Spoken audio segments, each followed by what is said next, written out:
جب ہم اپنے یہ اسکول کالجز کو دیکھتے ہیں تو بدقسمتی سے ایک بہت بڑی لعنت ہمارے تعلیمی ادارے جو ہیں وہ ڈرگز کی صورت میں وہاں موجود ہے۔ بڑے بڑے جتنے اچھے وہ ہیں جہاں پہ ایلیٹ کے بچے جو ہیں وہ پڑھتے ہیں، وہاں پہ میں نے خود ان بچوں سے ملاقات کی ہے، بے شمار بچے جو ہیں وہ ڈرگز کا شکار ہو گئے، ہیروئن تک جناب چل رہی ہے وہاں پہ۔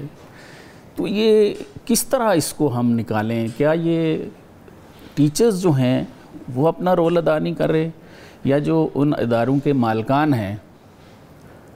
وہ اس حد تک گر گئے ہیں کہ اپنی اس پیسے کی ہوس میں اور لالچ میں کہ وہ سمجھتے ہیں کہ جی بچوں کو یہاں رہنا چاہیے، یہ اگر برباد ہوتے ہیں یا مرتے ہیں تو یہ کسی اور کے ہیں، ہمیں تو اپنے بزنس سے غرض ہے۔ کیسے اس لعنت کو ختم کریں سر؟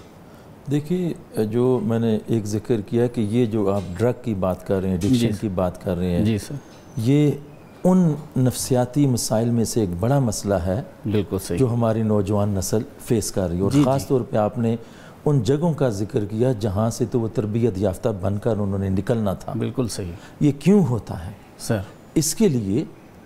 ایسا نہیں ہے کہ میں شاید کسی ادارے کے ہیڈ کی نیت پر شک نہیں کرتا، جی جی، لیکن اوورآل اگر ہم دیکھیں، اگر ہم اس ادارے کے اندر موجود ہیں، اگر ہم اپنے ادارے کے اندر آنے والے ان بچوں کو اپنی نسل سمجھتے ہیں، صحیح، تو ان کی تربیت کے لیے یہ پہلو اور ان کے اوپر غور اور فکر کرنا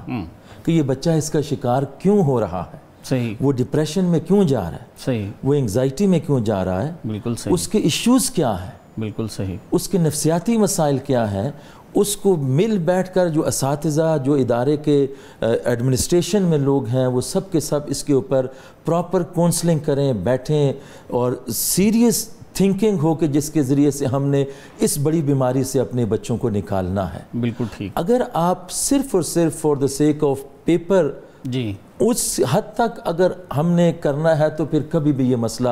حل نہیں ہو سکتا۔ بالکل صحیح۔ اس کے لیے ہمیں ریولوشنری سٹیپس لینے پڑیں گے، انقلابی اقدامات کے بغیر ممکن نہیں ہے۔